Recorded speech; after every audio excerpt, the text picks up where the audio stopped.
Big day for the markets. It's NVIDIA day, obviously. What's your word of the day? How do you see today playing out?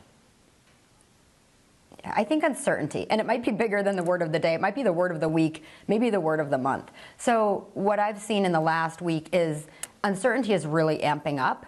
It's concerning clients. I think it's suppressing risk appetite. And we see it at the individual stock level. We see it at the market level. But when things like Mexico and Canada tariffs, maybe they're on, maybe they're off, it makes people like me who analyze stocks, it makes our jobs very difficult. I'll give you a quick example.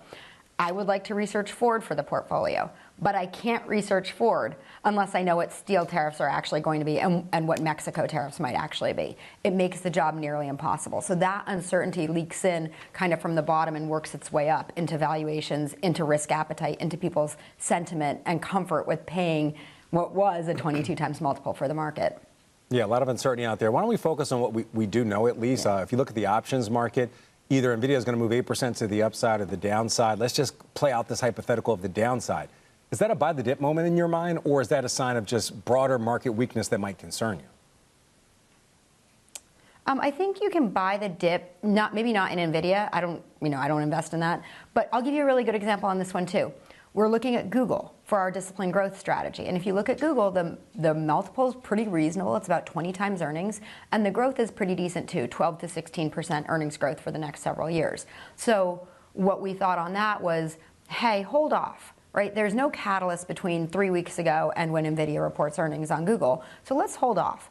And if NVIDIA does tank and it takes the rest of the market with it, maybe that's an entry point. So I would say if the dip gives you entry points into fairly priced things that you would like to buy otherwise, where you have really great comfort in the earnings growth, regardless of the uncertainty that's out there, then use it as an opportunity. I would not just buy the S&P 500 if the whole thing dips. The S&P 500 is still hugely concentrated in a few stocks and still has a multiple that's multiple points above the historic averages. So maybe you could buy the equal weighted index. You could buy individual let's stocks. Get to what you actually into the market. would buy today. Why don't we actually get to your pick? What's your pick for today and why?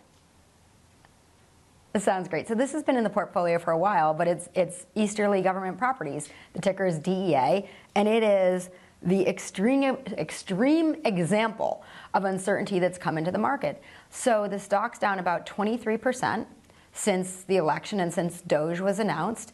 And what they do is they own government properties, but they own things like wastewater plants, FBI buildings, VA hospitals. But the stock plunged because they said, oh, DOGE and everything's going to go away. It's nuts. They reported earnings 2 days ago. They actually raised their guidance, the bottom end of their guidance, by a penny. They reconfirmed their dividend of 26.5 cents a quarter, so 9.6% yield. This makes it trading at about 9 times FFO. And here's a direct quote from the CEO, which I thought was super interesting.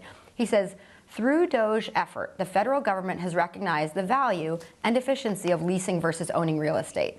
So there's things out there like government employees are being laid off en masse.